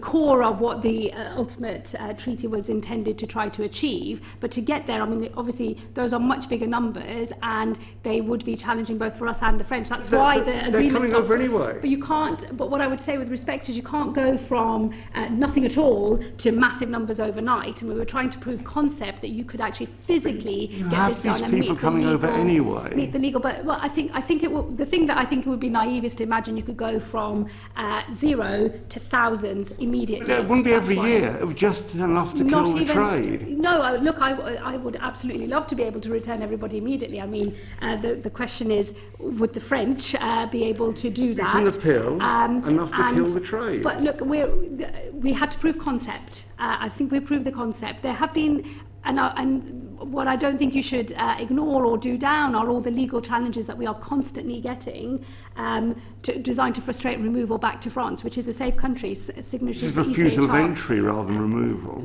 No, it's for our ability to get people on a plane and get them back to France. So we're having claims all the time. So on our side, we've had practical and legal hurdles to overcome. On the French side, there are practical hurdles to overcome as well. But look, we obviously want to be able to ultimately break this business model. We're interested in all and any mechanisms that we have at our disposal to do that. It does require cooperation with international partners. We are in the middle of a negotiation at the moment, and I won't. Well, it's a point that's been made by lots of others, and Europe in its relationship with Turkey and others have tried similar to try to break different routes into Europe. So it is an understood concept, and is obviously the core concept that this treaty was also designed to try to get towards. Getting to the end point is obviously something that requires negotiation between two sovereign nations. The Kohler concept will be there for you. Ben Maguire. It has 3 other names at the moment as well, so sadly. But for the purposes of this committee, I believe it could be called the Kohler concept. Thanks, Home Secretary. If we could move on to the Rwanda scheme, obviously £700 million of taxpayer money was spent on that under the last government, with 4 migrants removed, I think it was. We heard when this government came in they were going to end that scheme immediately. Can I just ask, when did the government formally notify the Rwandan government? I'm afraid I don't have that exact date to hand, so I don't want to give you an incorrect date, but it was understood throughout that rough month or a rough sort of idea of when that termination was given? So unless you have a specific date. But very early after the election when the government made clear, obviously there's a transition period, we had those discussions with the previous Home Secretary and the Prime Minister, and then we discussed with the Rwandans at the earliest opportunity after the election. Do you have any idea what that was? I don't have, I can't recollect off the top of my head, but so I think it was a major project at the Home Office. I'm quite surprised you don't have any idea when notification was given. No, so the Rwandans knew that we were always intending to cancel that deal. I'm asking when the formal notification was given under the contract. So I can write to the committee with a date for the formal notification. I don't want to misspeak. Oh, I've been given the date, 16th of December 2025. December? After an election in July? That's extraordinary. December 2025. Formal. That's the formal because it related to the passing of the border security. That's December 25 or 24? So it's related to the because you had to suspend the legislation, revocation of the legislation, which happened as part of the Borders Act. So that came in, so that was the formal. That doesn't mean we were not discussing and had discussions. These are obviously matters now that are before the International Court of Arbitration, but there were discussions with the Rwandan government immediately after the election. The formal notification is because it was linked to the repealing of the Safety of Rwanda Act, which was part of the border security bill. Sorry, so December 2025, the formal notification? Formal notification post the Act passing into law, but long before that and soon after we came into government, there were conversations with the Rwandans to explain to them our position as a government. I'd be very happy on a private basis to share with the committee a timeline. I hope the committee will appreciate that we are obviously in front of an international court, and so there are, sort of, for matters of legal confidentiality, things that we need to abide by. But on a private basis, I'd be happy to share with the chair what happened and when. But we've received legal advice throughout, and we do believe we have a strong case, which we do intend to defend robustly in the Court of Arbitration. So just also to be clear, we have advice from senior counsel as to our position, and we're pretty confident that we can prevail. Okay, maybe you can write to us then on that, and we can follow up on that, because that seems extremely important and quite We need to move on, disturbing. I'm afraid, onto policing. So we're going to start with the topic of the Aston Villa versus Maccabi Tel Aviv game, which we've been looking at very closely as a committee. Not something we expected to be looking at quite as closely as we have, but you will know we have. And I'm going to go to Paul Kohler. Thank you. I heard and completely accept your statement on the 14th of January to the House that you were not told definitively there would be no away fans, or there would be a recommendation to ban away fans from the match. However, the Home Office were told on the 8th of October the working assumption is that there will be no away fans. Did you know that? No, so what I know is exactly as I set out in my statement, and what Sir Andy Cook found in his report. I chaired a meeting of several police leaders. We had a discussion about public order incidents. This is in the wake of the terrible terrorist attack in Manchester.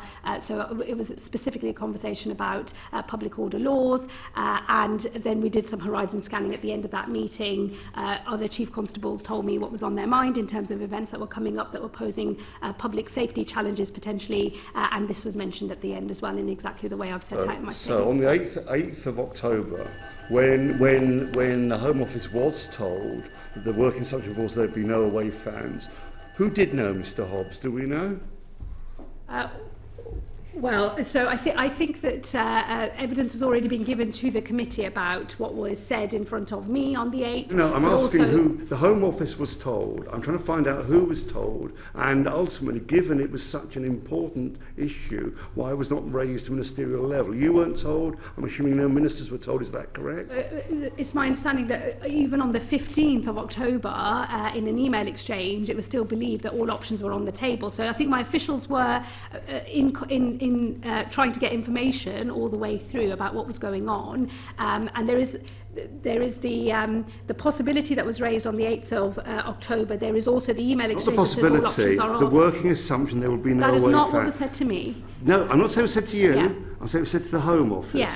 Now I'm asking, that's why I asked then as late as Mr. Hobbs the at that 15th of moment. October. Sorry? As late as the 15th of October, it was still said to Home Office officials that all options were on the table. But on the 8th of October, it's there from the UKFPU, they've written it that the Home Office was told a working assumption would be there be no away fans. What I'm trying to find out is what happened to that information. Was it raised at a ministerial level? Mr. Hobbs, do you know? I'm afraid I don't know. That is not something with which I am familiar with. Could you come back to us on that point, please? A note has appeared. Well, look, I can write back to the committee. I don't believe the evidence is going to go further than what you've already heard directly from. It's important. I'll tell you why it's important. Because the Home Office was told it was very likely the recommendation would be no away fans. What I'd like to know is, given the Home Office was told that on the 8th, why they didn't at that point say, hold on, there's an issue here, we can find additional resources, rather than waiting until the decision was made. Knowing it was highly likely, why was the Home Office not proactive? Well, I think I do have to go back to the doctrine of operational independence. It's not for the Home Office to carry out a risk assessment of a public event that could be taking place. I couldn't override that risk assessment if the Chief Constable... Let me finish my point, please, Mr. Kohler. If the Chief Constable of West Midlands Police asserts, I cannot possibly put this event on safely, here are the risks, I can't override that and say, I don't believe those risks exist. So there is a respect for operational independence that in the current arrangements, I think, does have to be observed. Once the decision was made, we of course asked West Midlands Police, is there a way of mitigating the risks you say exist that we could assist with that would allow this match to go ahead in the way that we would all like to see? When you were told it was highly likely that was going to be Because they have to do their risk assessment. I mean, this is why I've asked Andy Cook to look at the whole of the process for coming to these decisions in the first place. There was a deep desire not to interfere with operational independence of the police as they were making their risk assessment, as they were deciding whether the event could be safely put on. Once that decision was made, it was appropriate to say, is there a way around this problem? If they'd come back, by the way, and said, no, there isn't, it wouldn't be possible to override that either. No, but I am trying to give you the context, because I think that to just take one incident and to try to say we should interfere in operational independence based on our current arrangements, I don't think is right. And time is limited. No, let me finish, because I think that is why I've asked Andy Cook to look at two things. First, what exactly happened in relation to West Midlands Police, but also to advise further on what we do with safety advisory groups going forward, because as this event has shown, actually, when not done properly, they can have big impacts for community cohesion here at home and also our position abroad as well. So that's why I've asked for that review to take place. But I do think it was the Home Office officials' position that they were seeking to respect operational independence. Can I turn to Mr. Hobbs on this point? Well, I'm afraid Mr. Hobbs doesn't cover this area of policy, so I'm afraid you're asking him to answer on a thing he's not responsible for. If the Home Office is told something is likely to happen, which will have clear implications on a national level, are we really saying not that I won't interfere, but you won't even have a conversation saying there might be solutions? Is the Home Office not proactive enough to say, hold on, there might be solutions? I'd love Mr. Hobbs to hear. No, you can ask Mr. Hobbs. I don't believe he can answer your question, but you can ask. Well, I'm sure you have more confidence in him. In this circumstance, that is not something of which I am familiar and work on. Obviously, we work very closely with the ministerial team, and when things happen, obviously there's a way of notifying. But as I say, in the circumstance you are talking about, I'm afraid I can't comment on the Home Secretary's position. The officials that were involved were seeking to respect operational independence and not to try to override an independent risk assessment. The problem that this case has shown, and the reason why I lost confidence in the Chief of West Midlands Police, is that that risk assessment could not have been relied upon because it was wrong, and it was based on false evidence and all of the other findings that Sir Andy Cook had. So the actual problem here is about the ability to trust a risk assessment made by the police. That's gone horribly wrong in this case, there are two things I've asked Sir Andy Cook to look at. One, which he's already reported on, which was the run-up to this decision being made and whether that risk assessment was flawed, which he has said it was. Secondly, on how we operate in relation to safety advisory groups and big public events in the first place. So is it right that the Home Office never interferes because of operational independence? Can a minister ever override an independent risk assessment or say we wish to see an event take place? You're here are the adopting the resources to make technique it of your happen? predecessor now. No, If we can I'm have a short answering your answer, that'd be great. question with some context to make you understand exactly can what I happened leave here. it at this? Please, can you write back to the committee saying at what level the message from the UK FPU, what level it was seen at and where did it go? It's very clear what the UK FPU, they told the Home Office, the working assumption was their working assumption that there would not be away fans. We would like to know where that message went, if anywhere. Well, I will certainly go back and I'm sure my officials are watching, they'll be able to respond. But evidence has been given on this exact point to your committee before by the Director General who was responsible for this. We've not had that so, I think a lot of evidence has been given to the committee about various email exchanges and conversations that took place. I don't believe that much is going to be added to that, but of course if it can be, I will make sure it is. Thank you, and it will assist us because we will be reporting a short report on our findings shortly, so that would be helpful. If we move on to the wider issue of police reform with Ben Maguire. Thanks, Chair. Thanks again, Home Secretary. We've obviously heard some of the reforms that you're proposing, that of your department. And we've heard that it will be restoring national targets, setting minimum standards for police forces. I'm curious to know, obviously we've had the Government Safer Streets mission, which is also talking about increased public confidence, having named contactable officers. How will this reorganisation help with any of that? And will it not just add more bureaucracy to...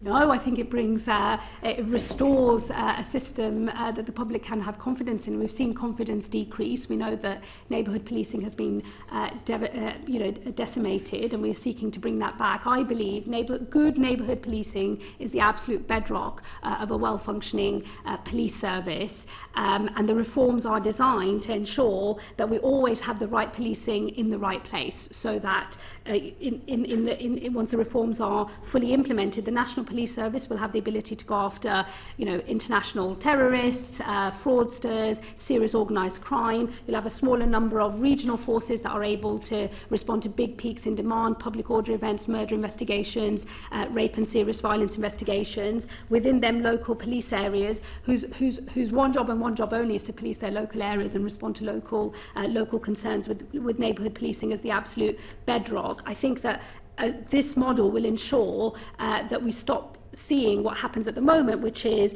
actually the first thing that it's easy to deprioritise is so-called lower level offending, because it's, monetary value is lower or because violence isn't involved, and then to focus on the serious offences.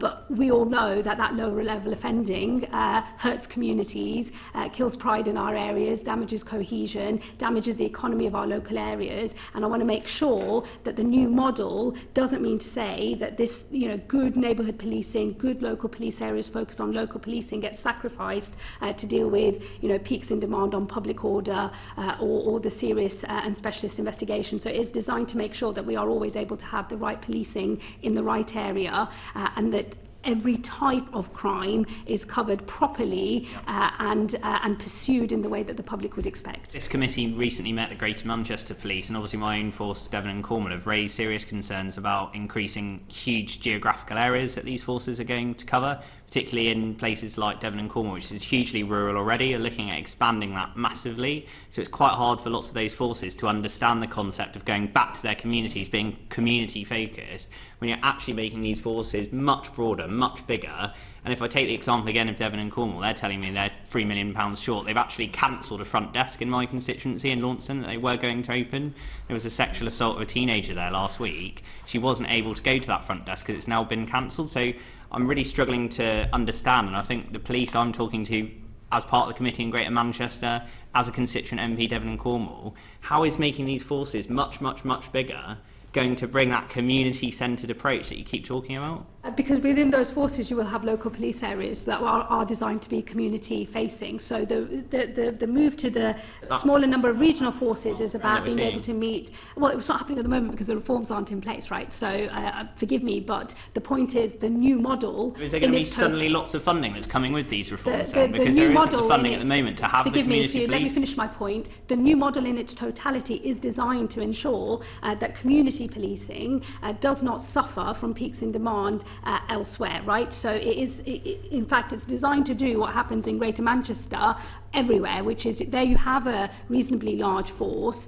It's not encumbered with significant national responsibilities and therefore is able to focus on policing its area effectively. That is a contrast with what happens at the Met, which is also a very large force, but does have all of counter-terror policing for the whole country sitting within the Met. And as we saw from the Casey review, that has an impact on prioritisation and what happens at the Met. And I want to take that national capability into the National Police Service so that the Met can get on with policing London. So the whole point of the totality of the reforms is to make sure that local communities are policed effectively. So wherever you are in the country, whether rural or urban, all of those areas do have good quality neighbourhood and local policing. And just finally, Home Secretary, obviously these reforms are coming on the back of the abolition of the PCCs. What's happening there? Because we seem to be having PCCs abolished, I think, in 2027. And then obviously these huge reforms are going to be coming in after that. It all feels a bit back to front, doesn't it? So they're up for re-election, I believe, in 2028. So they won't.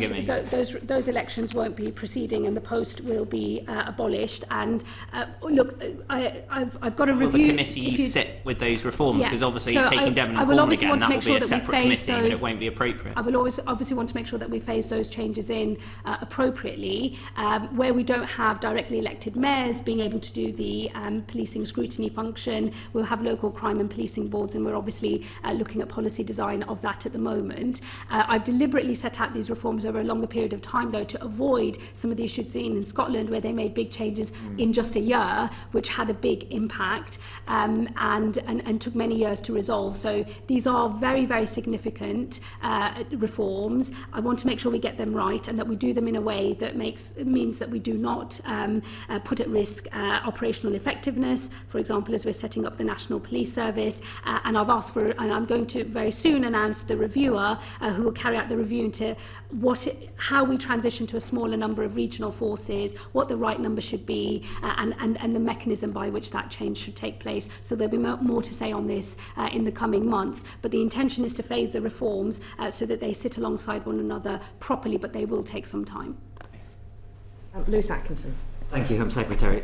As you say, you've set out a longer implementation period for changes to forces, and I think, whatever your views on your local force, I think what probably everyone would want to see is not chopping and changing between different governments choosing to change boundaries every now and then on force sizes.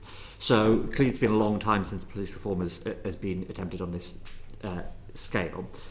What steps are you taking to try and forge a political consensus that will last beyond this government, I suppose, particularly on reflection of previous attempts to change forces? Yeah, look, I mean, as I say, these are on any measure very significant reforms and they will take time to deliver. What I would say is, obviously, I've got to go out and win an argument and we will need to legislate. So there will be appropriate moments as we're seeking to pass legislation here to be talking to opposition parties as well. And I will obviously always do so, even as we're doing policy, finalising policy design.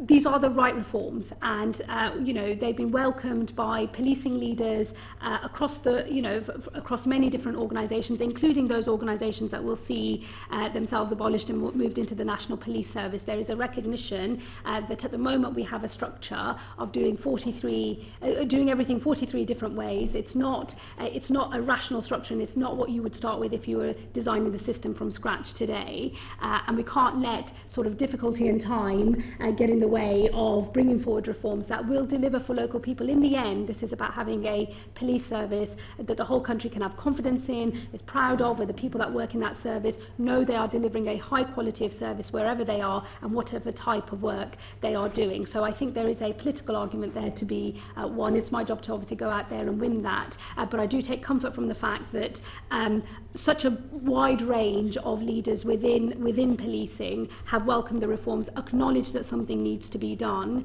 and that this is the right way to go about it. So when you call the police, they should come. When you report a crime, it should be properly investigated. But I think too many constituents of mine, and I'm sure many others, don't feel that that's currently the case. So recognising that you've set out a longer implementation period for macro change, what can constituents of ours expect to see in this Parliament in terms of improvement in some of that performance? Yeah, well, look, I mean, we are at the moment, I think, at 2,400 extra neighbourhood police officers, are on track to meet the commitment to have 3,000 extra by the end of March. We'll see another increase in neighbourhood policing in the coming year as well, and we'll keep making progress towards our target of 13,000 extra neighbourhood officers. We've already rolled out the commitment for a named contactable officer in every neighbourhood in the country as well. So there are already changes that are happening that I think are the right changes and that can rebuild confidence in policing. Under the previous administration, there was a big change away from the powers of the Home Secretary and the Home Office itself in terms of its place within the policing system. So not just in the context of being able to remove a chief constable, which obviously came up in the context of the Maccabi Tel Aviv football match issue, but also the wider ability to set minimum standards, to have accountability, because it was taken away in place with police and crime commissioners. So the totality of the reforms on accountability and standards, the performance framework, that is designed to make sure that the whole of the service meets the standards that we would all rightly expect of it, and it gives the Home Secretary and the Home Office a much bigger role in making that happen. Will that be coming in more quickly, in the next year or two? Will people be able to start also, seeing we will standards? legislate, and so some of these things require legislation, others less so, but obviously changing the powers of the Home Secretary and the requirements of policing leaders to report in centrally, I think that will require legislation. So hopefully as quickly as possible. I mean, I obviously am not hanging about, and I do want to get a move on, but necessarily some of the bigger structural changes, I think they will just take longer, and that is the right thing to do, because you don't want to impact on operational issues on the ground. We're going to move on to neighbourhood policing with Margaret Mullane. Yeah. Thank you. The number of neighbourhood policing roles has gone up by 2,383, and the overall police workforce has fallen by 2,050 in the 12 months to September 2025. Are you happy with how the police workforce has changed in the year up to September 2025? Look, I make no apology for prioritising neighbourhood policing. We saw that all but disappear under the previous administration, and we have made a policy commitment, manifesto commitments to bring that back. We believe in neighbourhood policing as the bedrock of good policing across the whole of the country. So I'm pleased to see the numbers of neighbourhood officers increasing. On headline numbers, I think I've made this point in the House as well as we were debating the white paper. There's been a big focus on overall headline numbers and less of a focus on what officers are doing. And I want to focus much more on what officers are doing and what other standards we are holding the police service to, rather than just the headline number. So I think your committee might have heard evidence before about the distorting effect of the officer maintenance grant. We've ended up with 12,000 officers in desk jobs, 250 warranted officers doing HR. That is not a sensible system, using its warranted police officers in the right way. So my focus is less on the headline number and much more on what those officers are doing. And again, the rest of the reforms I've announced are about making sure that the service that is being provided is to a very high standard, something the public can have confidence in, and that puts us in a better position to cut crime. So, bearing that in mind, I think everybody sitting here are all very supportive of neighbourhood policing. Who wouldn't be? But they're kind of having a named officer, like my local police force is the Met. So you'd have a named officer, but what isn't picked up at all, I did notice in the white paper there was a mention of it, is abstractions. So you could, the low-level crime, your shoplifting, that kind of thing, as well, the sense of people feeling safe in their communities, which I know you feel very strongly about. Well, if they're not here, and that is quite often, isn't it? we had the previous Home Secretary, and you know, it's tricky. I don't know what we're going to do about it. So I'd just be interested going forward on abstractions, because you know, for communities like mine, you know, it's very upsetting. Well, let me come back to you specifically on abstractions, and I'm happy to write to you and also refer to your previous discussions with my predecessor. What I want to reassure you, though, is this is about making sure that in every community you get the same standard of service. I think we would all agree that there is very much a postcode lottery in terms of the service that different communities get across the country from the police for different types of crime. So in some police force areas, you know, they make a real priority of going after the so-called low-level offences because they don't consider them low-level offences, and they know that if you crack down on that, you actually have a bigger impact on, you know, offences at the more serious violence end of the spectrum. That doesn't happen everywhere. I want to make sure that wherever you live, whether you're in, you know, beautiful countryside in an urban city like mine, doesn't really matter. You all know who your named contactable officer is. You know that your queries will be responded to in a reasonable time frame. You know that each type of crime will be prioritised because there'll be different people within the new model whose responsibility it is to go after that. Certainly, I noticed you said about neighbourhood policing being hollowed out. That certainly wasn't the case in Staffordshire, and we've had our Police and Crime Commissioner there and the Chief Constables over the years have been very determined to make sure that we have local policing. So I would just disagree respectfully on that point. Okay. But Paul Kohler has one... But at a national level, I think we can agree that the numbers fell significantly at the very least. But as I say, in Staffordshire, that certainly wasn't the case. Thank you. Home Secretary, I'm sure you agree that for neighbourhood policing to work, policing to be accessible to the public. And I'm sure you will see that local police stations accessible to the public are a critical aspect of that. So what would you say to my constituents in the borough of Merton who are about to lose all their police front counters, so we have no accessibility to the police within Merton? Is that a sensible way forward? Look, I'm not going to, you know, I won't comment on individual cases like that because those are operational decisions for the local service to make, and those are their decisions to make, not for me to seek to dictate.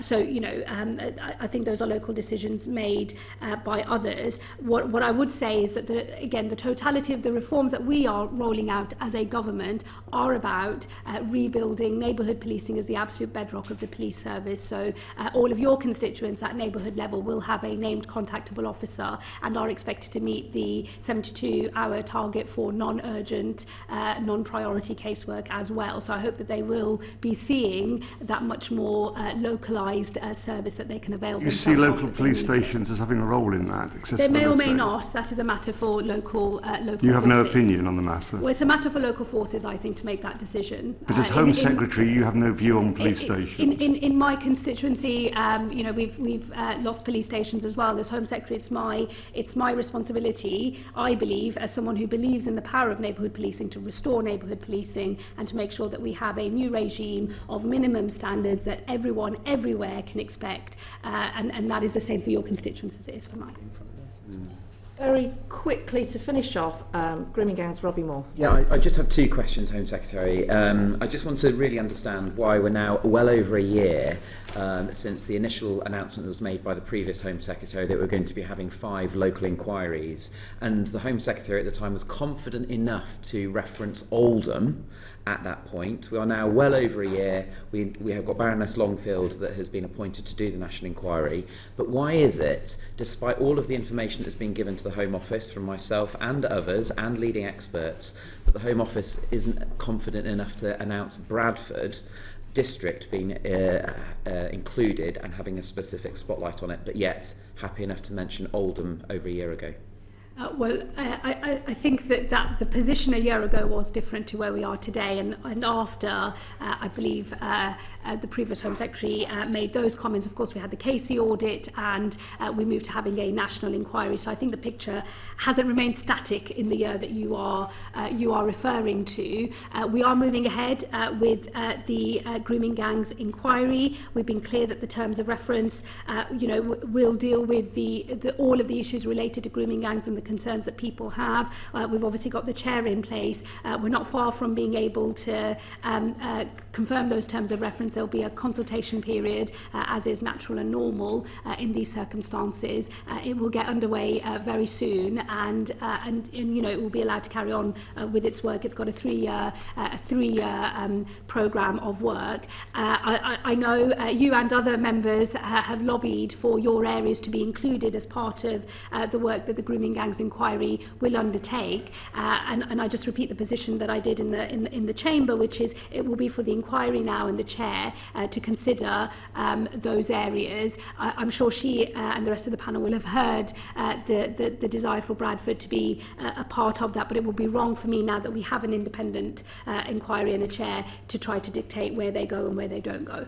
And finally, on a matter of detail, Baroness Casey's audit was very, very detailed and thorough. But on page 151, it specifically said within that audit that whilst the inquiry is being set up, the national inquiry is being set up, police forces and other relevant agencies should be, in the meantime, not required to destroy any relevant records relating to grooming gangs. Now, I've done a Freedom of Information request to West Yorkshire Police and to the Bradford Safeguarding Partnership. Both of those organisations have not received any formal directive from the Home Office asking for no grooming gang records to be destroyed, and specifically saying that those records should be retained for a national inquiry. Why has, and I put these points to the Permanent Secretary when we had her in front of the Select Committee, why has the Home Office not issued a direction to all safeguarding bodies? I believe that direction has been issued. So well, it's not been issued to West Yorkshire Police and Bradford Safeguarding. Let me take that back, because it did come up before, and it was our understanding, and it remains my understanding today that everybody that needed to have been written to has been written to be told to protect all records for the purposes of the inquiry. So I will check that and get back to you and write. I think that alarm told us that this was we'd hit midday. Mr. Murray's alarm. Yes, exactly. We're very good as a committee to making sure we all know what we're doing. Thank you so much, Home Secretary, for coming. We will look forward to seeing you in a very short order, I'm sure, for more questions. It's a year, according to Mr. Murray. Definitely sooner than that. But I'll bring this to a conclusion. Order, order.